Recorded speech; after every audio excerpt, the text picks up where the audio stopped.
In two separate moments in Sam Peckinpah's Bring Me the Head of Alfredo Garcia, we watch almost everyone in a scene being viciously gunned down, all except one henchman or bystander who is left terrified, powerless to take any action except hold their hands up and wait for the mayhem around them to end.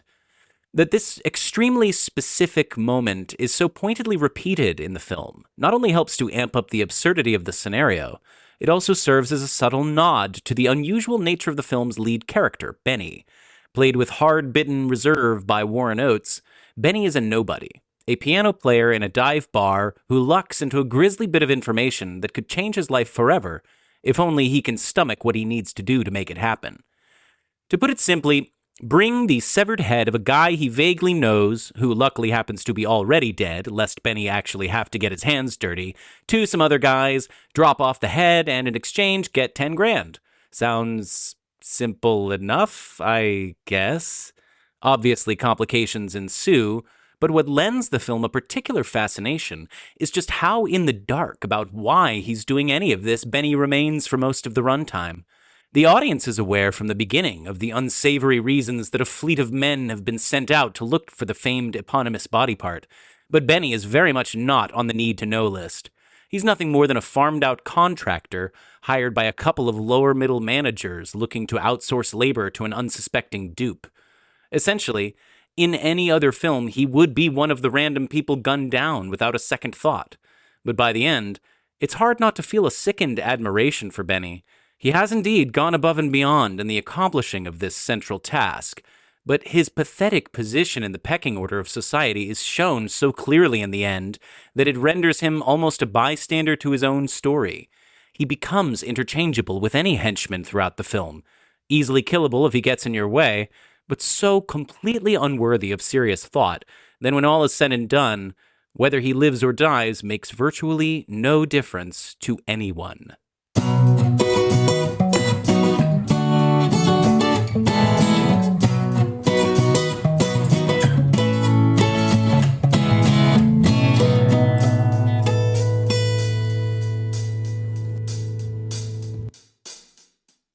Welcome to Kael Your Idols, a new Hollywood podcast with your hosts, Sam Ludwig and Elena Gibson.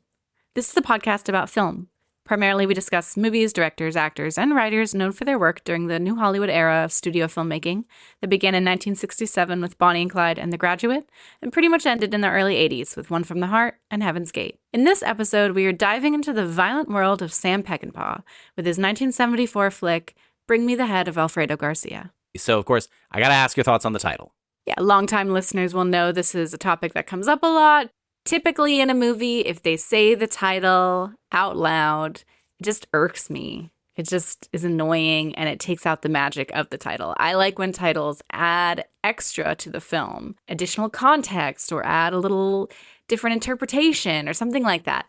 But when they say it in the actual movie, it just feels like cheap and weird to me. But in this case, it's such an iconic title.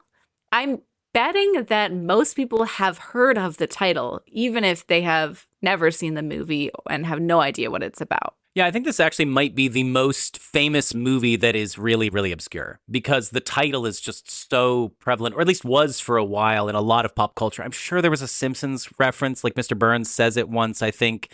But, just people memed it endlessly. They parodied it. Songs and albums and stuff were named directly after it or after versions of it. And it's just nobody saw this movie, or very few people have actually seen this movie. So they must just have heard the title or seen the poster or something. I mean, this has got to be like the best title, just as a title, I think, of any movie that we've talked about so far, just because it's so powerful. I think They Shoot Horses, Don't They, is a comparable thing in a couple of ways, actually, this movie, which we'll get into later, but because the title is a whole long phrase, that makes it really easy for TV shows, for example, to parody it and make their own episode with their own spin on the title. Like there's Futurama episode that references it. There's a House episode.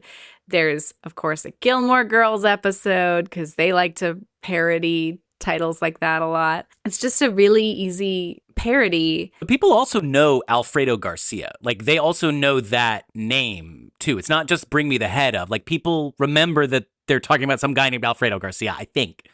It is a good name. I don't know. I don't know what it is. Similar to They Shoot Horses, Don't They? I, in this case, do not mind that the title is said out loud in the movie. In fact, I think it's cool. It's like when they say the title and it's this whole phrase, you're like, hell yeah, especially because it's in the beginning of the movie. Like, that's the thing that sets the plot off. There's an opening scene which we'll go through. They say the title and then... We just go through it now. Okay, let's go through it now. Yeah. So the movie opens with this idyllic image of this woman down by a pond. It pointedly opens on a still shot of ducks that looks like a Monet painting or something, like a photograph of ducks that then violently comes to life. And this is then also recapitulated through this whole opening sequence, which is about the past, looking into the past, but it's actually all very present now, too. You see this woman, she's lounging by the water, and the whole movie looks very gauzy, old-fashioned. She's draped in these old-fashioned clothes, it looks like, and she's hanging out there, and then some guys come up and they're like, okay, you got to go see your father. She is taken into what I think a church, and she's brought to her father, and the whole thing looks like you're in the 1800s, and it's kind of like a Mexican Godfather is kind of the sense that you get. She's brought to him, and he is just this bad dude who is like, you're pregnant, who's the dad? And she doesn't want to tell him, and then he like breaks her arm, right? That's what he does? He disrobes her, his own daughter, in front of like their whole crew, everybody. He humiliates her. She keeps like putting her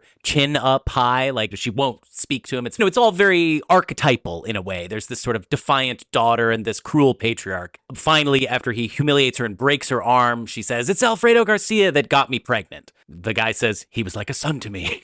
And then, of course, you know where it's headed. Like, you know it's going to be some guy's name the whole time. You know the title. You are waiting for them to say it. So then once he then knows who got his daughter pregnant, he says, "Bring me the head of Alfredo Garcia." And he says he'll give $1 million to whoever brings him the head of Alfredo Garcia. And then boom, the movie's off. And I want to say then one really notable thing that happens is suddenly all these bounty hunters are going out to try and get the head. They're hopping in cars and taking airplanes. And you realize this is not set in the 1800s. This is set modern time. This just happened to be a village that looked 1800s-y, but it's a very shocking, once they says the title, it's a very shocking, like, boom, we're in the present. You get hit in the face with bright colors, groovy looking clothing, and it's just such a splash of cold water that you're suddenly in the present. I think it's a really cool effect. Yeah, it instantly puts you in the frame of mind of this is a postmodern film. It's a Western, but it's also kind of a crime film. It's multi-genre. It's a neo-Western, or would you call it a revisionist Western? Because Peckinpah, several years after his major success with The Wild Bunch, but The Wild Bunch was already a Western that was sort of set further along in time than most Westerns were. It's set in like 1913, and I think he makes another movie that's set around that time too. So Peckinpah was always interested in the idea of the West lingering on and certain traditions dying hard, I guess. Would you say? Yeah, and I think that has to do with his background. He grew up on Peckinpah Mountain, right? Literally, like his grandfather was a rancher. They have a mountain named after him. It's still called that. Yeah, his family was a descendant of American settlers who traveled to the West in covered wagons in the mid-19th century. So he comes from a family that's aware of their roots. Very much not a poser, too. Like, he's making movies about shit that he's not one of these guys who didn't serve in the army, but makes war movies or something. I don't actually know if he served in the army, but... Yeah, he did actually serve in the army. He was in the Marines, which, although he did not see direct combat, he claimed to have witnessed acts of war between Chinese and Japanese soldiers because he was sent to China to repatriate Japanese soldiers after World War II. And he claims that some of those acts that he saw included torture and murder and influenced his use of violence in his films.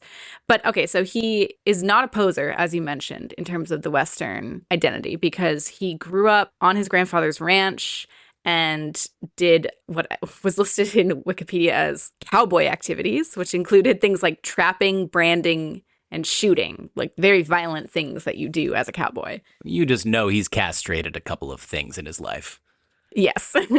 And he grew up on this ranch, and he kind of always thought he would just continue this cowboy lifestyle, but that was like the last of the ranching in that area. Like, he grew up in an area that was actively undergoing change. It is this change of that rural area that influences his films. He is interested in the lingering history of the Western culture and how that changes over time. This movie, as it exists as a period piece, or it's sort of trying to shock you with its mixture of sensibilities, because it's like I don't think you would have a character in the Old West. Like, did people in the Old West ask for a head to be brought to them much? Like, I do think of that as more of a 20th century crime coded thing, right? Like, or maybe people did, but we didn't talk about it. I mean, like, I know that a lot of the violence in the West has been sort of exaggerated in some ways, but this specifically cruel thing, it's pointing to a very old patriarchal thing that maybe like somebody like an old ancient Roman would do, this patriarch insisting on having the head of the guy who impregnated his daughter out of wedlock. But it definitely isn't something that, it's definitely, the brutality of that act seems more modern than traditional Westerns. It's almost like he's saying that part might have gotten worse in a way. Yeah, I don't know about that. I don't know how much thought he put into that specific thing. But for a guy to be head honcho and say, bring me the head of Alfredo Garcia, he has established himself in that area, and that comes with time and history. And so it can't be a new thing the way that a lot of Westerns, it's like they just started settling an area. So Westerns, traditionally, I feel like there aren't any people who have established themselves enough to be able to command other people. That's a great point. Yeah, there's not the mafia feeling enough yet in the Old West. That's a really good point. But back to the title. So it's such a great title, and this makes sense because the title was actually the thing that they came up with first. This guy Frank Kowalski, he was a friend of Peckinpah. Sam Peckinpah, who's the director of this film, and he came up to Peckinpah and said, "Okay, man, I got an amazing title. It's Bring Me the Head of," and then he said some other name. They had a different name other than Alfredo Garcia. And they must have workshopped the name, and I'm glad they workshopped it because Alfredo Garcia just rolls off the tongue. And so he had this great title, and he said, and the hook is that the guy is already dead. So you would think from the title, this means everybody's going to go out and try to kill this guy and chop his head off. And I think it's really cool that you learn very quickly Alfredo Garcia is already dead. So they are hunting for the head of a guy who's already dead. And because of that, it brings in this character, Benny, who he's a piano player at a gringo bar. And he's the only one that knows that the guy's already dead. The rest of them don't know this. Right. And so the fact that Alfredo Garcia is already dead is important because Benny, he's just this guy. And I don't think that he would choose to go and try and kill somebody if Alfredo Garcia wasn't dead yet. But the fact that he's already dead, Benny starts to think, you know what? How bad is it really if I just go find his body and chop his head off? Like, he's already dead. I can make money in the process because some bounty hunters approach him and they say, we'll give you $10,000 if you can bring us his head. That is a really important part of the film. Benny's struggle with morality about whether or not it is actually wrong to chop off a dead guy's head. We'll get into that for sure. I mean, this movie is nothing but existential questions that it poses to you. And we can maybe get more fine-tuned with just sort of saying all of the things that happen in the first half of the movie, which is very plot heavy compared to the second half. But how willing to get his hands dirty Benny really is what makes this movie sort of fascinating. There's just all of these weird particulars to this story that we're telling where the guy's happens to already be dead. Alfredo Garcia even himself is not presented like, even if he was alive, I guess he's the right-hand man of this mafioso, so he must be kind of tough, but he's presented as more like he's just into women and he's kind of a pussy. So like he would be easy to hunt down anyway. But it's because it's grave robbing and delivering a body part to other guys on behalf of somebody who he doesn't even realize. It allows this movie to have this really unusual vantage point where it's about this grand story, but the story that we're following has nothing to do with what's really important. Benny does not know why anybody wants Alfredo Garcia's head. He does not know what Alfredo Garcia did. All he knows is that he's going to get money for it. And so he becomes detached from the epic story of Alfredo. And I actually love that Alfredo Garcia is this off-screen character because you get to see a picture of him. You know that the daughter of the mob boss was in love with him. And you also know that Benny's current lover, Alita, she is exes with Alfredo Garcia and maybe is still in love with him. And that She definitely cheated on Benny with him for a week. Right. Yes. Just before this happened, Alita and Alfredo Garcia had an affair while Alita was still with Benny. So Alita is actually the reason why Benny knows where to find Alfredo Garcia's body. So Alfredo Garcia just seems like this ladies' man. And you see this picture of him and he looks so goofy. It's hilarious. And I just love thinking about who Alfredo Garcia is and what it would have been like if we had seen him. And that's very deliberate because Benny also had never actually met Alfredo Garcia. And throughout the course of the film, he is developing this relationship with Alfredo Garcia, who he never even met. He starts at one point talking to Alfredo Garcia's severed head later on in the movie once he succeeds in getting the head. There's also, I've heard this suggestion that, you know, in another life or another reality, Alita, Benny, and Alfredo could have all had like a menage a trois type relationship because of the level of intimacy that Benny and Alfredo get to, even though Alfredo is dead and he's just represented by a severed head. Yeah, I mean, he finally makes Benny care about something for the first time in his life.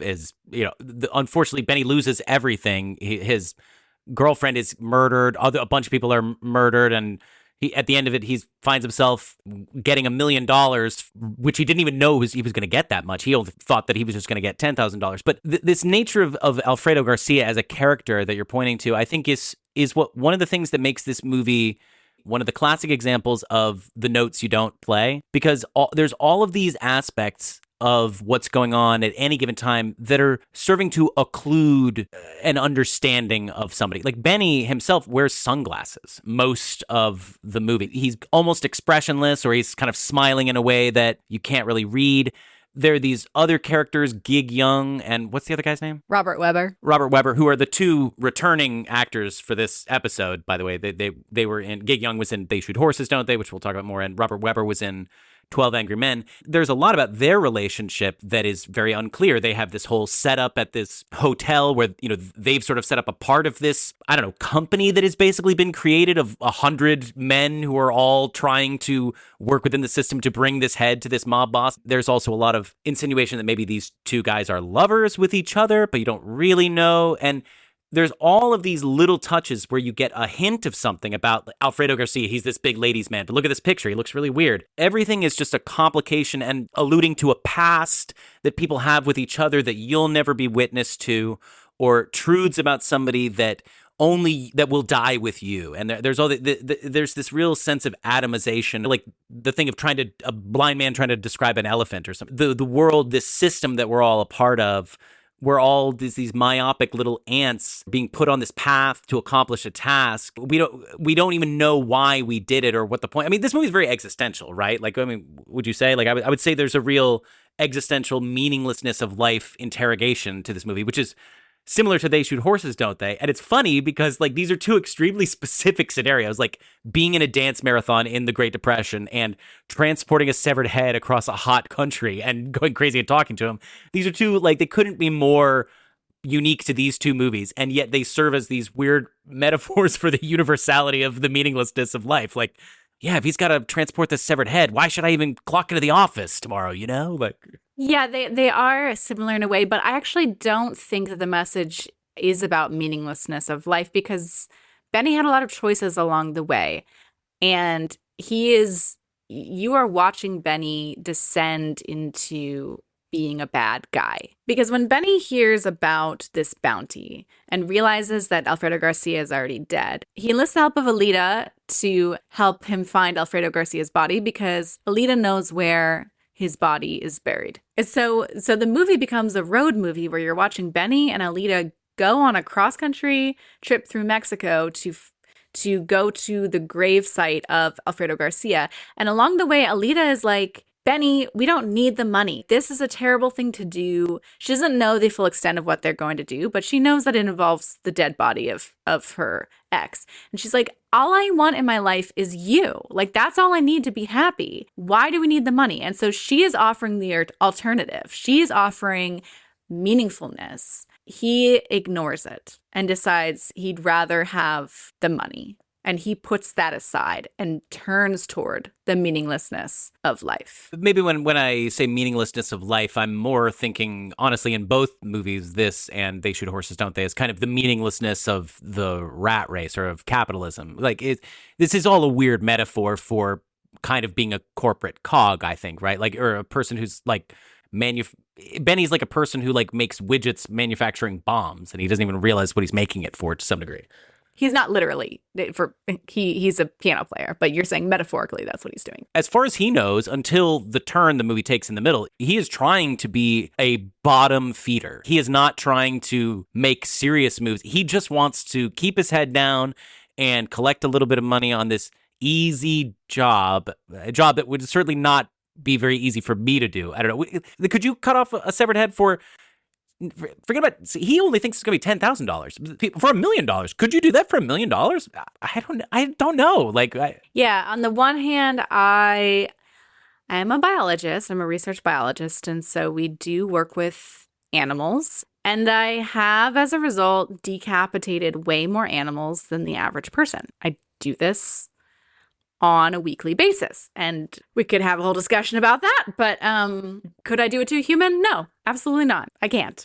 I wouldn't be able to. It's just horrific. I don't care how much money you get. I don't care if you can reason for yourself. Like, it doesn't matter. He's dead. It doesn't matter to him. Benny himself says to Alita, Alfredo would want you to do this because it would make you happy to have that money. He would want you to be happy. And you kind of buy it sort of based on what you know about Alfredo Garcia in a way. He's kind of making sense in that moment almost, in a sick way. Ben even points out in the movie, the church, when it is dealing with the bodies of saints, will cut off the toes and fingers and use the different body parts in certain ways. And he says, well, Alfredo is our saint. So he's even pointing out that the hypocrisy that we can be religious. I mean, Sam and I are not religious, but that in this world there could be religion where they cut off different body parts and treat it as a religious act. And yet if you're cutting off a body part of somebody you know personally, suddenly it's a bad thing. To be fair, I do think it's a bad thing, but... Well, I mean, I don't know. I just had a bizarre thought experiment come into my head. Like, what if Elon Musk said, I will give $100,000 to every person below the poverty line who brings me the head of a random other person who's already dead, thus ending poverty, or something. You know what I mean? Like, is that bad? Like that almost seems good, although it is also sick. Like, it doesn't seem good. Like, it seems horrific, but why is it really morally wrong? I mean, like, I wanted to put this question. He's like, who really owns the head of a dead person? Somebody who loved them the most? Or I think none of that is the point. I think the point is that it is disturbing for us to interact with dead bodies. And it does something to our psyche as humans to interact with dead bodies in that way. And so I think, like, if you're a doctor or a scientist, or if there's some reason why you are interacting with the dead body in that way to further the common good, then you can get around it. But if you are doing it for your own personal gain, I think that shit'll fuck you up. No matter what reasoning you want to put behind it. What if you're doing it for somebody else? I mean, that's what I'm saying. Like, what if every head that you bring somebody, another person gets saved from poverty? It's like, I obviously am not trying to say that this would be good. I'm trying to say that in the world of this sick, twisted depravity that Peckinpah conjures up, we're in the realm of the real life horror that a lot of people who are constantly teetering on the verge of a life of horrific crime exist in, as a sort of question of how are they going to advance their station in life. And a lot of people find themselves in this weird quandary where violence does seem like, the answer. I mean, this is also what makes it truly sick, but it's almost more fucked up with Benny that he's not killing somebody. It's that he is grave robbing, and that adds this extra lurid aspect, which is why this guy's the main character and not a normal protagonist who is action oriented. It's this weird guy who wouldn't kill somebody or who wouldn't, become a hitman to advance the station, but he is willing to do this to make $10,000. But also, the guy did fuck his girlfriend. So we have to keep that in mind, that's enough. Would you do it if that happened? Right. He clearly is jealous of Alfredo Garcia. Would he chop off the head if it wasn't for the fact that he was already jealous of this man? To be clear, Benny does go on to kill people. He doesn't start out that way, but the whole experience does turn him into somebody who is suddenly capable of killing people. That's true, but it's also just like, it is kind of just fucked up that like he does seem more unsavory than the hitmen, Gig Young, and I still don't remember his fucking name. What is it? Robert Webber. Yeah, they have a classierness, or like they're, you can tell they're in some cool movie, and Benny's in this disgusting movie, which now, yes, let's discuss in fine grain detail the plot of the first half, because that's really where all the stuff happens. Benny hears about this bounty. He learns that his girlfriend Alita knows where Alfredo Garcia's body is. He convinces Alita to go with him, although she's very reluctant the whole time, and she doesn't know yet. He picked the crab out of his crotch and pours vodka on it. You see a sex scene between Alita and Benny where he's picking pubic lice out of his pelvic region. It's really gross, and then he pours alcohol in it. Yes. It's a road movie, and it is a romance on the way to Alfredo Garcia's grave. That is what is happening, is you see the romance between Benny and Alita. And there's a scene that we'll talk about in a second, or maybe we'll talk about it right now. There's a rape scene, or a potential rape scene. We will be talking about rape in this episode, so if that bothers you, this maybe isn't the episode for you. Nor is any Peckinpah episode. Yeah, rape is a common thing in Peckinpah movies. So there's a potential rape scene, which we do need to discuss, but Alita and Benny are navigating their relationship, possibly making steps towards getting engaged, for example, on the way to the graveyard. And then the movie changes once they reach Alfredo Garcia's grave. Do you have more that you want to talk about like the pre-graveyard scene? No, you're right. I mean, we'll talk about the scene where they get ambushed and Chris Christopherson and the other guy assaults Alita, because that is an important moment of character development for both of them. But yes, essentially the plot then turns when they dig up the body. He's about to chop off the head, but then other guys, because remember, there's like 100 guys who are looking for this head. These guys who've been following them knock him out, knock her out, bury them both alive. He wakes up. He's got dirt in his mouth, by the way. Like, would you put dirt in your mouth to be in this movie, by the way? Just really quick. Like, would I, as an actor? It's a good title, but I don't know. This movie is kind of slight in certain ways. Warren Oates, who played Benny, yeah, he put dirt in his mouth for that scene. But you know what else he did for that scene? He thought that was a really weird scene to act. He's literally getting resurrected. He's clawing his way out of a grave. And when he claws his way out, he looks down to find that his girlfriend is dead, buried in the grave with him. And it's a horrific scene.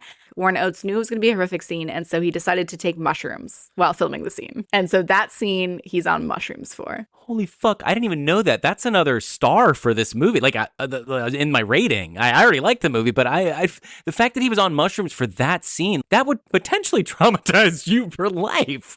I could see it, because you have to understand, this is when the movie's genres really start blending in a psychedelic way, I guess is kind of how you could put it, where it becomes a total gothic horror moment. He's in the rain, he's in a grave. It's sad and terrifying. And then obviously this changes things for Benny. His tie to morality is gone when Alita is dead.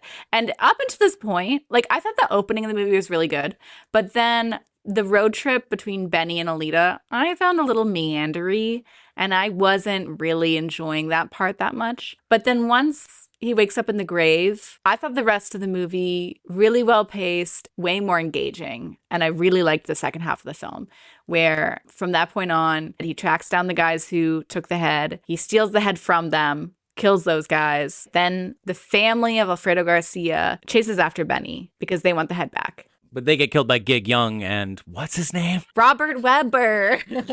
He has way more lines than Gig Young, by the way, in this. Gig Young, who just won an Oscar like 5 years before, he says barely anything in this movie. And yet he's still a good presence. Those two, Robert Webber and Gig Young, they have such a great, like, partnership. As you mentioned, it's been suggested that maybe they're gay lovers, which, thinking back to our previous episode, Boys in the Band, we'd mentioned that up until Boys in the Band, gay characters were only portrayed in certain stereotypes, and this is one of those stereotypes. They're bad guys, so this does still fit into, like, the gay equals villain stereotype. Although, when one of them dies, it is kind of touching seeing the other guy grieve. The movie isn't making fun of them at that point. The movie is really showing the sadness of that moment. Yeah, I honestly didn't even think of them as gay. I guess that what we're talking about, we're saying the gay coding of them is like they're sort of well dressed. But I thought that was And I guess one of them hits a woman. So is that supposed to be like gay people are misogynists? Is it? He hits a woman after the woman tries to grab his crotch. So I think it's like him being like, I don't want that. I don't like women. I actually didn't think about them as gay in the movie either. I just read about that afterwards. I read that a lot of people interpreted them as being gay lovers. But I read their fanciness more as just the fact that they are of a higher class than Benny. But also, Gig Young just looked so different. He looked so classy compared to when we last saw him. That's true. Benny was often viewed as a stand-in for Sam Peckinpah. But Pauline Kael says that Gig Young is actually a better stand-in, and that Peckinpah kind of knew this deep down, that although he wanted a stand-in to be Benny, it really actually is Gig Young, which is weird to me. Maybe I'm reading too much into this, I'm sure, but I felt like she kind of saw violence in Gig Young, which is very prescient considering his whole murder-suicide thing that happened, that he, murdered his wife and then committed suicide afterwards, and that was tragic and horrific and awful. Yes, thank you for clarifying. Yeah, and I didn't recognize Gig Young because, as I said, it's kind of a transformative performance, but also it's a really small role, and it just makes you think about in the whole trajectory of Gig Young, like his career had really kind of gone down. I mean, he won the Oscar for supporting actor 5 years earlier, lost out on Blazing Saddles famously. He was too drunk to do that. And this movie is kind of a small, on the back foot film for Peckinpah coming off of the failure of Pat Garrett and Billy the Kid. This is sort of a small, going back to basics kind of movie. But yeah, I just feel like Gig Young is, if you know about the history of him, you're kind of like, oh, this is really representative of his career downfall. Like, he's a bargain basement person already in a way. Yeah, it is fun doing this podcast and just learning more about the character actors, part of the new Hollywood world. I'm going to be weirdly fascinated by every Gig Young appearance that we're going to see throughout the course of this podcast. But continuing with the plot, just in very broad strokes terms, Benny obtains the head, and then you just see him traveling with this head that's in a bag. You don't see the head ever. It's in a bag, but it's getting fucking nasty. There's flies everywhere. They actually called in a fly expert to breed and manage all the flies for this movie, which I thought was kind of funny. Yeah, the major plot point in the second half of the movie is he remembers, oh yeah, I should probably get ice for this head. And he's just traveling with his head and talking to it and losing his mind, becoming severely unhinged and becoming more and more violent as it goes. And then you see him just work backwards through all the levels of the henchmen and the bounty hunters. Like, he kills off the henchmen who were following him. He goes to the head of the bounty hunter group, which is like a very weirdly corporate world, which we could talk about. He goes to the guy who initially offered him the job, who's represents corporate opulence. He kills that guy, and then he goes all the way back to that village to find the mafia boss, Godfather dude. That's the big finale of the movie, where he confronts the mafia boss, and it's just like, he wants to know what Alfredo Garcia did. He wants to find meaning in everything that he just did. He wants to know that there was meaning in him losing his mind, losing Alita, killing 20 people. He just wants meaning, and we can talk later about whether or not he finds it or not, but that's kind of the trajectory of the film. Him thinking that he is gonna do this relatively harmless task that is unsavory but isn't actually hurting anybody, and throughout the process he becomes a bad guy who murders people / saves this daughter. The mafia guy is like, great. Oh, you brought me the head. Awesome. Here's $1 million. Can you take that head out and throw to the pigs on your way out? Benny's like, I'm not going to accept that. No. And so he kills all the henchmen. He just wants to know what happened, and they don't want to talk to him about it. So he just starts killing people. The daughter, who is there next to this mafia boss, is like, kill my dad, kill my dad. And so Benny is like, okay, I guess I'm saving this girl randomly. He doesn't even know what's going on with her. He is an unwitting feminist avenger, brings an end to this patriarchal mafioso setup. It's weird because he becomes a bad guy, but it is both unsavory and stupid and pointless and gross and bad that he was just going to take this head, not even know why. You got to assume it's a bad reason, but he doesn't even know what the reason is, and he's just going to make 10 grand off that. That's bad. It is ultimately sort of better that he killed all these people and stopped and saved this girl, right? That's not that bad in a way, but it is bad. It's bad, it's worse, but it's more meaningful in a way. He has a reason almost.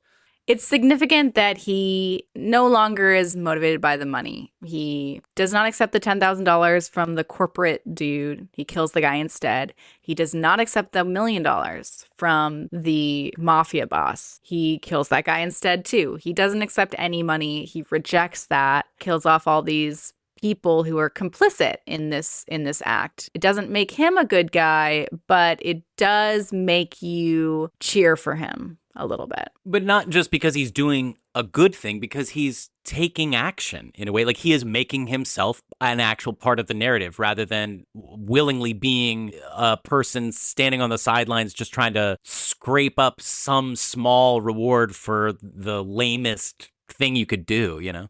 Alita dying was the worst thing that could have happened to him, but it is also the thing that woke him up and made him start being an active participant in his own life. Yeah, and he's also he is both becoming more forgiving of Alita and, I don't know, women, I guess you could say, if you want to look at it in a sort of broadly gender metaphorical term. But he's also, in the end, he's kind of avenging Garcia. Like, I mean, he feels a real kinship to this guy in a way, and you hope that you would, rather than completely remaining divorced from associating with this body part that you have in your car. Yeah, he really does seem to establish in his mind, a friendship with Alfredo Garcia. And at the very end, after he kills off the mafia boss dude, he looks at the daughter and he says, "You take care of your baby," because at this point she's given birth to Alfredo Garcia's baby. He says, "You take care of the baby, I'll take care of his father." And they ride off into the sunset together. Until Benny gets gunned down. Yeah.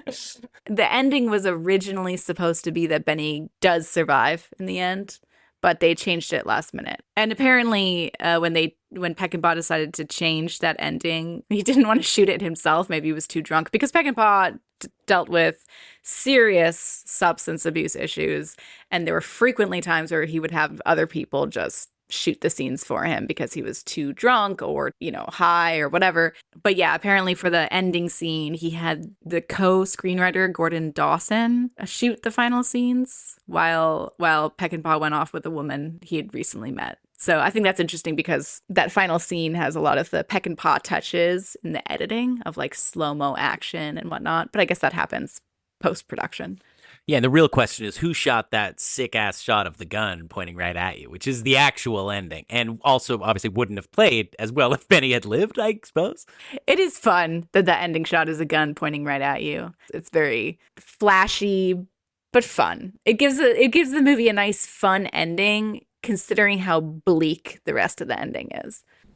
Do you want to talk about violence in general? In this movie and Peckinpah and I guess in real life and our relationship to violence in movies and stuff? Sure, yeah. I don't have strong feelings about violence in movies. I don't mind violence in movies. It doesn't bother me that much. I just don't like too much gore is my only thing. So violence in movies, I could take it or leave it as long as there's not gore. I do love a good fight choreography because I'm a black belt in karate, which I don't think I've mentioned on this podcast before. I'm fucking serious, y'all, okay? I am a legit black belt, although to be honest, I probably should only be a brown belt. I kind of feel like my sensei knew I was graduating high school and gave me my black belt test just to like make me feel like I really accomplished something. I think, to be honest, I was more like brown belt level. You're what we call a Pennsylvania black belt. Fair. So anyways, I appreciate a good fight choreography scene because of that reason. But yeah, what do you feel about violence in movies? Well, so the key question with Peckinpah and why it makes one think about violence is he is sort of a mascot of the new sensibilities of New Hollywood, allowing much more explicit and excessive, one might say, depictions of violence in stories. He's a real, right at the forefront of advancing a lot of the kind of fucked up shit that we hadn't seen 10 years before. And he was a very well-known figure. He created a lot of questions about, is this moral? I know there was one instance of the Wild Bunch supposedly causing violence that made Peckinpah a little squeamish. I have a couple of thoughts about this. Obviously, it is interesting to think about how much more shocked by violence in that moment people were than that violence seems shocking really now. I mean, I guess there's still moments that are really bracing in Peckinpah. The lady getting punched in the bar, that's a real shocking moment. Peckinpah is not afraid to have viscerality, but he also shoots violence very beautifully. He does a lot of slow motion gunshot death. There's a lot of proto Hong Kong and martial arts cinema stuff in Peckinpah. Like you can see shades of John Woo. Poetry in motion is kind of the term that you would use for it. Peckinpah wants to show the reality of violence. And he also wants to clearly glamorize it a little bit. He's not trying to make it purely ugly. Yeah, I think Pauline Kael, the film critic Pauline Kael, who our podcast is named after, her and Peckinpah had this friendship, I would say. I would say that they were friends. And we'll talk about Kael and Peckinpah probably throughout this episode. But in one of her interviews, she points out that Peckinpah, when he made The Wild Bunch, he had said one of his goals was to try and show people violence in such an extreme way that they would no longer want to see violence in films. Like kind of think like Michael Haneke type goals there in terms of filmmaking. She said that, however, once The Wild Bunch became successful and people wanted to keep seeing it because of the violence, Peckinpah didn't seem too upset about that. So even if he had said at one point that his initial goal was to show violence so much that you would never want to see violence again, he wasn't too upset when the opposite happened. Yeah, and I guess then there's also Peckinpah had a famously troubled career and a lot of difficulties with producers. So imagine you're Peckinpah, you make The Wild Bunch, this zeitgeist-defining, culture-changing film, and it makes you a superstar, and it makes your career, and you're going to get offered things in a more violent vein, and you just kind of have to decide if you're going to become that guy or not. And he did. I mean, it was his sensibility. So Tarantino is very influenced by Peckinpah. Talks about Peckinpah, and this is obviously true. Like, would you say that you could see that even not knowing that? Now that you pointed that out, yeah, I could definitely see that. I mean, Tarantino has a lot of fascinating thoughts about violence, and the way that directors bullshit about this is kind of his take. He thinks that directors are always lying when they make these statements about, oh, I wanted to show you just how bad violence is. I don't understand why anybody would get off or would think that this is anything other than just me showing something bad. Like, he's like, what are you talking about? It's cool. People like it. They just do. Yeah, and Peckinpah, you know, I had said that Kael referenced him kind of wanting to turn people away from the violence, but that maybe was what he had thought once upon a time. He's had a lot of different things to say about violence. He got really tired of having to defend the violence all the time. And he said, everybody's trying to nail me on it. They think I invented it. They think that's what I'm all about. They think I get my rocks off when the people in my pictures get their heads blown off. I'm pretty goddamn sick of it. But at the same time, he clearly liked showing violence. Like, he didn't have to have violence in all of his films. Well, and this is just an interesting thing about Peckinpah is his being pigeonholed in this way helped to make him very famous as a figure. He had a nickname, Bloody Sam.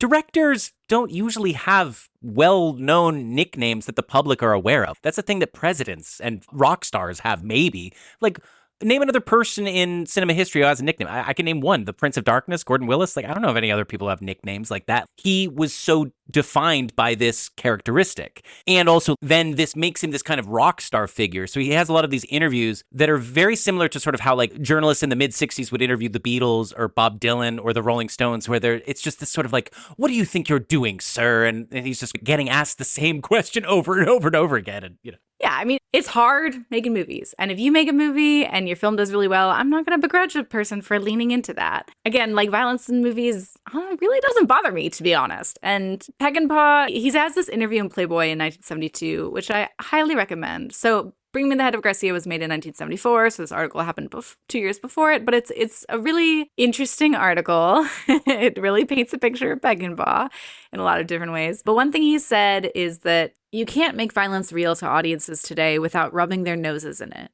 We watch our wars and see men die, really die, every day on television, but it doesn't seem real. We don't believe those are real people dying on that screen. We've been anesthetized by the media. What I do is show people what it's really like, not by showing it as it is so much as by heightening it, stylizing it. Most people don't even know what a bullet hole in the human body looks like.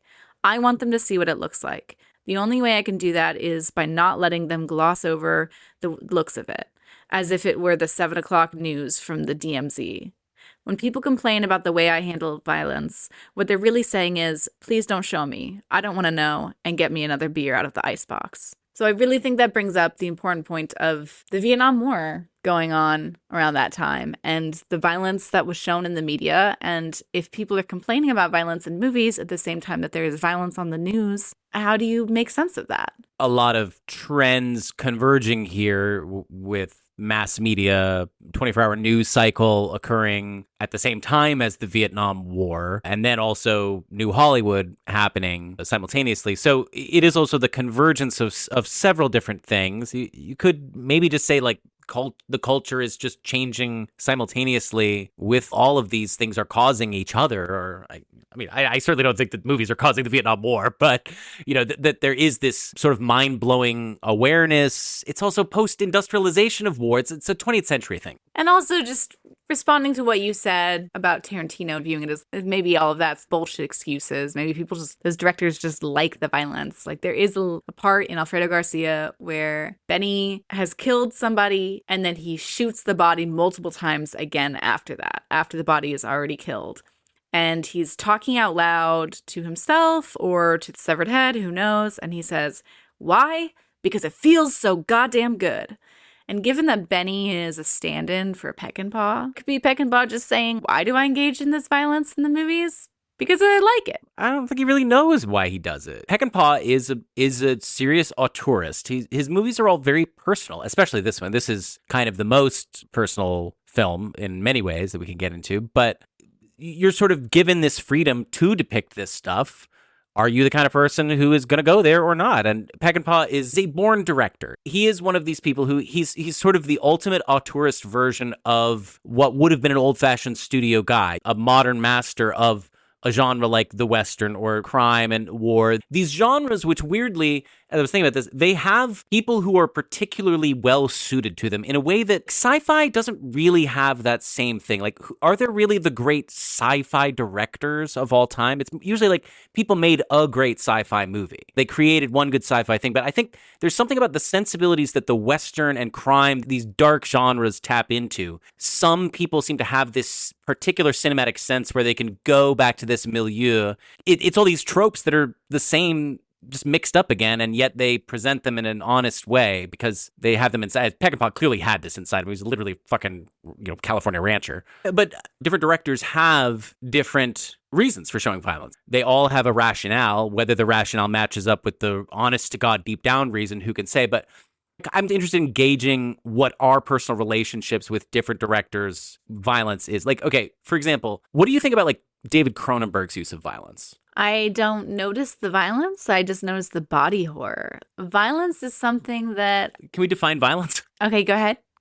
So I guess you're saying we're not talking about gore, because like this movie's not particularly gory, nor is it the most violent Peckinpah movie that's ever been made. But like you're talking about high body count, viscerality, or... Gore and horror involve violence, but they are a different thing, in my opinion. That's violence with other stuff to it. So I don't think talking about David Cronenberg is a great example of discussing violence, because I think you're talking about body horror and gore.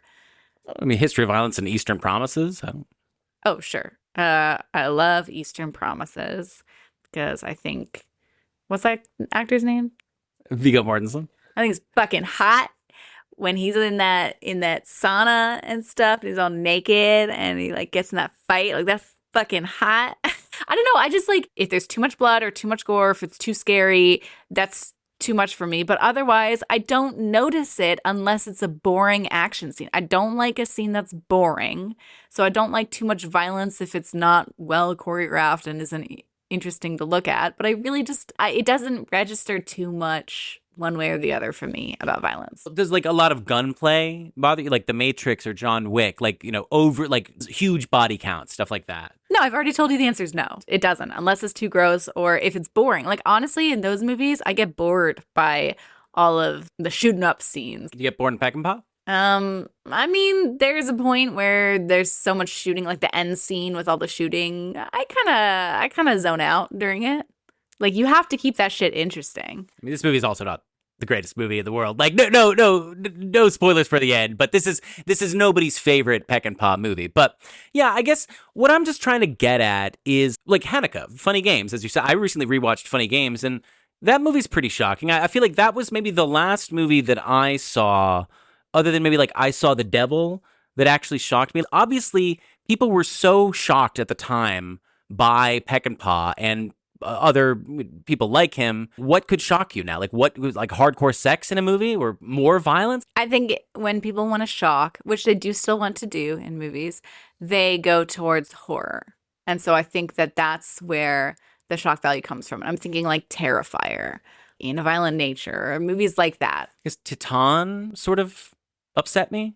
Yeah, and that's more disturbing. You always have to do something different if you want to shock people. High body counts, gun violence, all of that is no longer shocking. I do want to point out, okay, so New Hollywood is when violence really started being shown in such an extreme way in films, and Bonnie and Clyde is the movie that really kicked that off. But the difference between Bonnie and Clyde and Peckinpah movies is that in Bonnie and Clyde, there was a lot of violence, but they were bank robbers. So there was the sense that like they kind of were asking for it, maybe. They were engaging in this world, and so they had to have known they were taking a risk. But in Peckinpah films, especially like this film, you see a lot of innocent people just get mowed down by guns.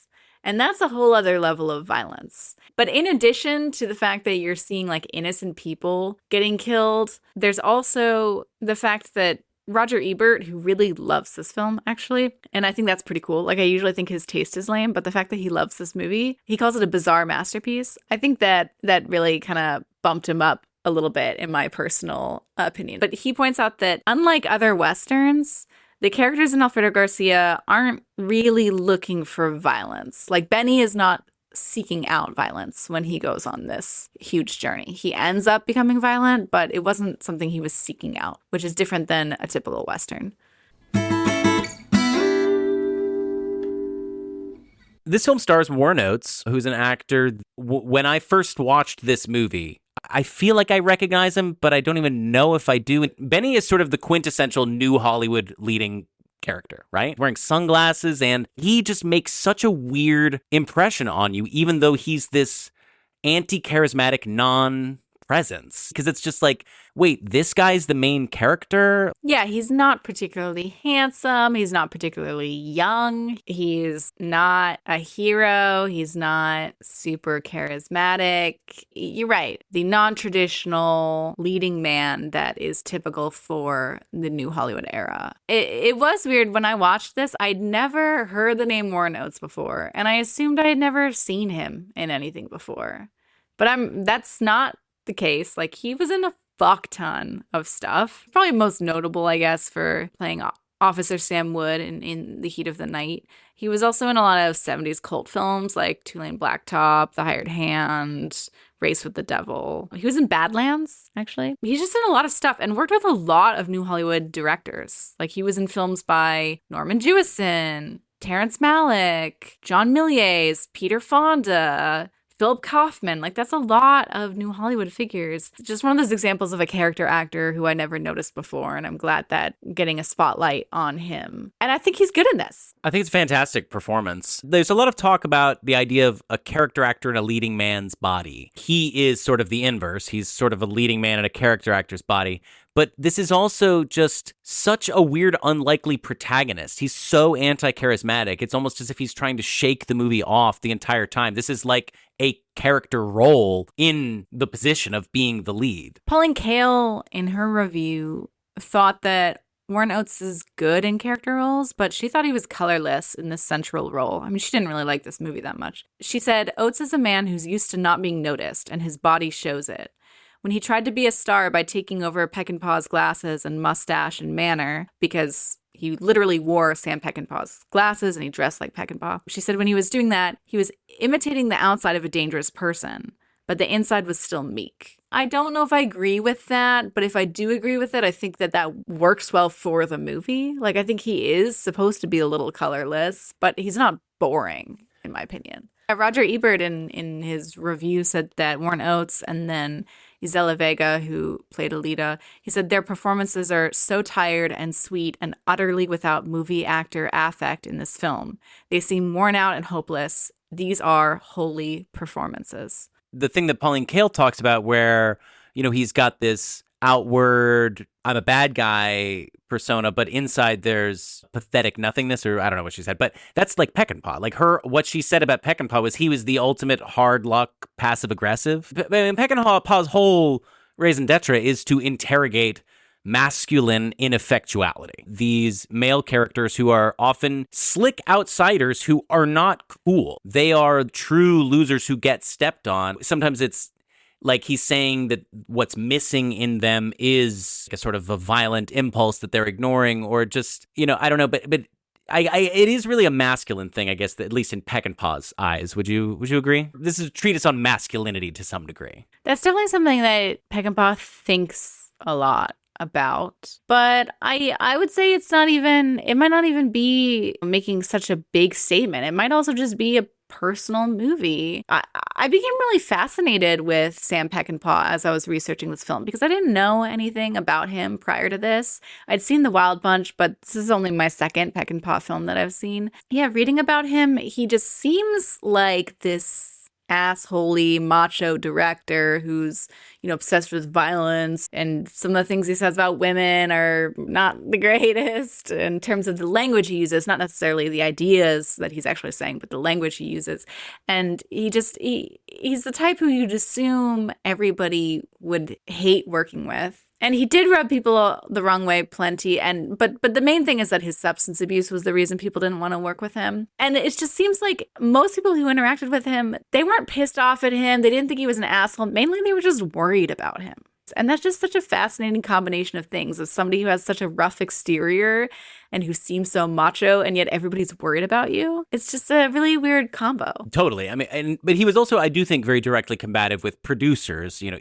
Every single person that he worked with in that capacity, he, in a sort of Michael Jordan-esque way, it's been proposed, needed an enemy to get his creative juices going, and thus, ruined a lot of relationships, but maybe made some good movies. But there's also this thing about Peckinpah, as I said before, he's Bloody Sam. People know the story of Peckinpah from even before he's famous. He's famously, troubled, always burns these bridges, substance abuses, likes violence. There's just these things that very quickly in his career become codified as part of the myth. And then people constantly ask him these questions about it. So there has to be a certain amount of, it becomes this self-perpetuating cycle where you're getting your own mythos repeated at you in the press, and people always say the same things and say you're this way. It's got to drive you kind of crazy. He was a witty, erudite person and probably had a certain amount of remove from some of that stuff. But this just is a guy who lived with his own legend in a way that I think probably also perpetuated some of it. Yeah, I've read that people who were close to him said he was way more complex than all of the myths about him made him seem. And I think you can see that if you read interviews with him. He'll say things in a very gruff way that'll raise your hackles, but his actual ideas are not as bad as they might initially seem. I wanted to dissect a little bit the idea of Benny being a Peckinpah stand-in, because Benny is a pathetic character. And the movie is about Benny struggling with the existential questions of being a bad person. When I heard that Benny was a Peckinpah stand-in, initially I was like, but how? Or like, why? That's not immediately obvious to me. What is Peckinpah trying to explore? I think several things. I think he's trying to explore his relationship to Mexico, which the movie is set in, and Peckinpah had a real deep love for, but also complex relationship too, I think. He also just is an excuse to have a character look cool. But I mean, directors do this all the time. They have characters dress like them and look like them, and it's, I don't know, that's just always kind of a fun thing.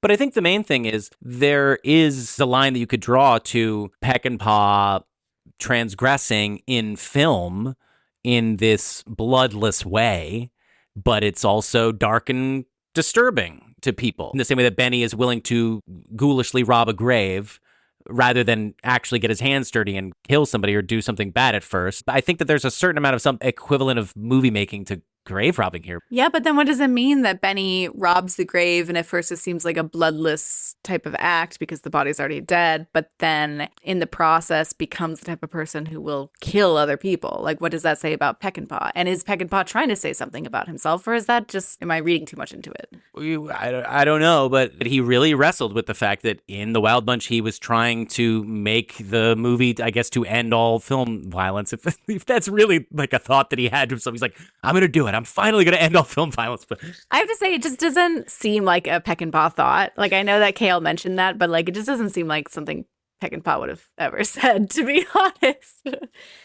Yeah, but then he's presented with this scenario where these Nigerian military guys watched The Wild Bunch and then went on some sort of killing spree. Supposedly, I don't know if this is true. Maybe this is a real thing. I believe that fucked with Peckinpah and made him rethink some of his rationales about this stuff. That could be a metaphor for what happens in the end. Yeah, I've also seen other suggestions about how he's a stand-in. Like, Ebert suggests that Benny is demonstrating that no matter how bad you feel, like, you know, your girlfriend just got murdered, or if you're Peckinpah, you're really dealing with your substance abuse, you still finish the job no matter what, no matter how bad you feel. Or it could also be exploring his romantic relationships. As you mentioned, Alita is implied to be a sex worker, and Benny is in a relationship with her. Most of the female characters in Peckinpah's movies are sex workers. He, of course, wouldn't call them sex workers. That's us using a more modern, respectful term. I like to put sex workers in my movie. That's not what he talks like. But Peckinpah said that he himself has been with many, many sex workers, and he's developed warm personal relationships with the vast majority of them. And he said, okay, now I'm going to quote him, so this is not going to say sex workers anymore. He said, I've lived with some good whores. They've taken me home, or I've taken them home. We've been human beings together. I never thought of these women as objects to be used. And then he says, most married women fuck for the money that's in it. And so he prefers the honesty of sex workers, which, you know, that's annoying. But anyways, him showing Benny being in a romantic relationship with a sex worker, that's like Peckinpah making a statement like, yeah, I've had great relationships with sex workers, and you can have real relationships in that way. Yeah. And I mean, I guess what we're dancing around in a weird way, I don't really know why I haven't directly mentioned this yet, is what this movie is about is jealousy and getting over feelings of ownership over another person. And again, yeah, you're right. I feel like I'm making it too gendered, which Peckinpah was always very resistant to, and definitely said, you think that just because this character does something and they happen to be a woman or a man, that I'm making a statement about all men, and I'm not. And, you know, that fair enough. That can be a little bit reductive, but this is about jealousy. Benny, most of the first half of the movie is him struggling with various pangs of jealousy that he has about Alita in the romantic scenario that he imagines with her and Alfredo Garcia, and then also in the sexual assault sequence where he's set off by a feeling of jealousy. And the second half is him getting over it. Another way that it's been suggested that Benny is a Peckinpah stand-in is, we've mentioned this a couple times before, but Peckinpah and his confrontational relationship with the studio executives and the corporate world. The head guy of the bounty hunters is viewed as very much like a corporate dude. You see him at one point in an office that looks very prim and proper, which is in direct contrast to the grittiness of the Mexican locale that we've been seeing throughout the course of the film. So he's in this fancy looking hotel room. He's getting a foot massage by two women on their knees, and he's sitting there in his suit getting the foot massage while reading a Time magazine that has that famous cover with Nixon and Watergate. And Benny also has a framed $1 bill with Tricky Dick on it behind his piano at his bar. It's very subtle. So Peckinpah is all at once setting up the big enemy to be rich people and heads of companies, American ideology, Hollywood, and Nixon, and all of these things wrong with society in the 70s. It's fucking deep, man. He really played up his hatred for the studio executives. He said in the Playboy interview in 1972, when he was saying, and he was talking about studio executives, he said, "The woods are full of killers. all sizes, all colors. A director has to deal with a whole world absolutely teeming with mediocrities, jackals, hanger-oners, and just plain killers. The attrition is terrific. It can kill you. The saying is that they can kill you but not eat you. That's nonsense. I've had them eating on me while I was still walking around. So Benny is this character that's just being eaten up by the world around him. Sam had mentioned before, Peckinpah is kind of playing up a little bit his combativeness with studio executives because perhaps he just needs an enemy in a correspondence between Peckinpah and a producer, which he nicknamed Chicken Little. The producer, aka Chicken Little, says to Peckinpah, "I have no idea why you singled me out as an adversary." And Peckinpah says, "My problem is I do not suffer fools graciously and detest petty thievery and incompetence. Other than that, I found you charming and on occasion mildly entertaining," which is just cute. But clearly he liked to play up how much he was like anti-corporate, anti-Hollywood, anti-studio executives. Yeah, and yet he did burn every single bridge all the time, constantly. So it clearly wasn't fully an act either. So Peckinpah, just in the mid-'60s, he makes a couple of movies that are early work before the breakthrough of the Wild Bunch. Wild Bunch comes out in 1968 or 69. So between 1969 and 1974, there's the Wild Bunch, the Ballad of Cable Hogue, Straw Dogs, Junior Bonner, The Getaway, Pat Garrett and Billy the Kid, and Bring Me the Head of Alfredo Garcia. And then he makes a couple of movies after this, but this is typically considered like the end of the really good Peckinpah period, when he was really on his game, when the substance abuse hadn't gotten too bad. He later developed a cocaine problem, and most of his colleagues tend to say they preferred the drunk Peckinpah to the coke Peckinpah, at least as far as being able to accomplish tasks or make artistic decisions. But this movie is him at the end of his rope. Burned all these bridges. He's gotten money that was not made back in Pat Garrett and Billy the Kid. And so this is him going small. This is one of those movies where a director, it's kind of an unluckily rare scenario that directors do this, where they become really big and then they get so on the back foot and they try and really downsize their work. I mean, this movie is kind of the ultimate a girl, a gun, and a car thing, and a head. Right? So this is him going simple after and trying to get back to his roots, kind of. And it's a very personal movie. So one of the ultimate going small movies. He also thinks it's really the only movie that he made that didn't get fucked with in some way, you know, and that came out exactly the way he wanted it. And maybe it's because he went smaller, and also because he made this picture in Mexico and he felt like he had greater freedom there. But I'm glad he was able to make a movie that he felt fully realized the vision that he had. And it's a weird movie. A lot of people don't like it because it's so weird, but I think that's one of the reasons I ended up in the end enjoying it, because of the weirdness. You open with this set piece where you've got this idyllic setting and a bunch of guys in a room and this mob boss, and it's this elaborate scene. But then most of the rest of what happens is just a couple of guys in a room, a hotel room or a small location that's not going to be too hard to find, or a guy in a car talking to a head. And then the second half is really pared down and it's just him. You know, it reminded me a lot of The Graduate and Tokyo Drifter, how they're these movies that have this really action-packed first half where a lot of incident occurs and you're trying to keep up, and then it slows way down and it's just lone samurai, if you will, on a quest by themselves for the whole second half of the movie, talking to themselves, ruminating on life and trying to get to the bottom of what's going on with their soul. Except in this movie, that's the better part, is the second half. And in those other movies, that's when it really slows down and stops being interesting, in my opinion. But it's all building to that part.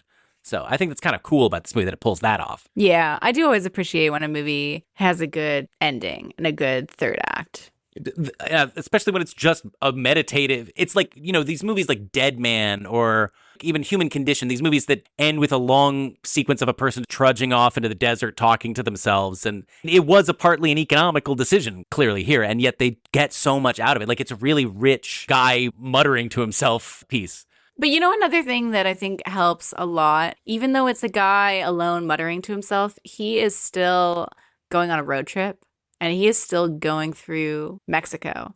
This movie a lot of times reminded me of Y tu mamá también, or I guess Y tu mamá también reminds me of this movie. Me too. Really? You had that thought? Yes. Because they're like driving by different places that are having local festivals. They're just like seeing so much as they're driving through, and some of it's good, some of it's bad. They're not really interacting with any of it. It's just going by in the background. Yeah, I don't know. It was a really great road movie to showcase Mexico, and it's not trying to make Mexico look really glossy or anything. Like, it's showing the grittiness of it, but it's still showing the beauty. And you can clearly tell that Peckinpah loves Mexico. Even if he also views it as maybe a little seedy, would you say? Yeah. There's certainly seediness there. Which he likes. Yeah, but there is sentimentality there too. And there is something regarding the Mexico topic that I wanted to just talk through. Do you feel like there's a greater meaning behind tourism? Because when you're first introduced to Benny, he is singing in a gringo bar. He's singing Guantanamera, which is the only song that Americans knew at the time. There was a Spanish-speaking song. Like, that's one of the few songs I know that's in Spanish from that time period. Did you know that song, Guantanamera? No, I didn't. But just obviously this is another Benny as a stand-in for Peckinpah thing, because he clearly views himself as of Mexico, but also a tourist too. Right, yeah. Still from the outside looking in.